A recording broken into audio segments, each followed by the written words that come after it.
તો મહેસાણામાં અનોખી રીતે ઉજવાતી આ કાળી ચૌદશ દિન પ્રતિદિન વધુ પ્રખ્યાત થઈ રહી છે। અહીં લોકો મોટી સંખ્યામાં એકઠા થાય છે। શરૂઆતમાં તો ઘણા લોકોને માનવામાં પણ આવતું નહોતું કે સ્મશાન પર આતશબાજી કોણ કરે અને શા માટે કરે, પરંતુ જ્યારે રૂબરૂ આ સ્મશાનની મુલાકાત લેવામાં આવે છે ત્યારે ખબર પડે છે કે ભાઈ આ મહેસાણા છે। અહીં સ્મશાનમાં પણ દિવાળી ઉજવાય છે। કાળી ચૌદશનું નામ પડે એટલે સામાન્ય રીતે લોકો ઘરની બહાર નીકળવાનું ટાળતા હોય છે।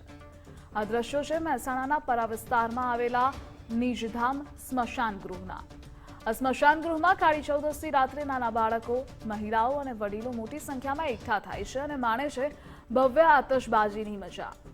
લોકોના મનમાંથી કાળી ચૌદશે ફેલાયેલો ભય દૂર કરવા માટે મહેસાણામાં આ અનોખી રીતે સ્મશાનમાં કાળી ચૌદશની ઉજવણી થાય છે। મોડી રાત્રે અહીં મોટી સંખ્યામાં લોકો ભેગા મળી ભવ્ય આતશબાજી પણ કરતા હોય છે। આ ભીમનાથ ગ્રુપ, પરા પંખીઘર ગ્રુપ છે, જય માતાજી ભા ગ્રુપ, પ્રમાણી મિત્ર મંડળ અને રોટરી ગ્રુપ, આ પાંચેય ગ્રુપ ભેગા થઈને આ વખતે આતશબાજીનો પ્રોગ્રામ કર્યો છે।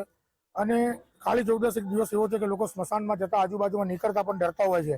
એ ડર ભાગવા માટે, અંધશ્રદ્ધાને દૂર કરવા માટે એક આતશબાજીનો પ્રોગ્રામ કરેલ છે। અમે આયોજન કરવાનું એક બધી પબ્લિકનો ડર જે હોય એ ભગાડવા માટે કે જે મગજમાં જે લઘુતા ગણતી હતી પબ્લિકના અંદર કે સ્મશાનની અંદર જવાય નહીં, બરાબર, લઘુતા ગણતી ભગાડવા માટે આપણે ફટાકડા અહીંયા બધા બાળકો કે ફેમિલી સાથે બધા બોલાવીએ અને ફટાકડા અહીંયા દર સાલ આયોજન કરીએ।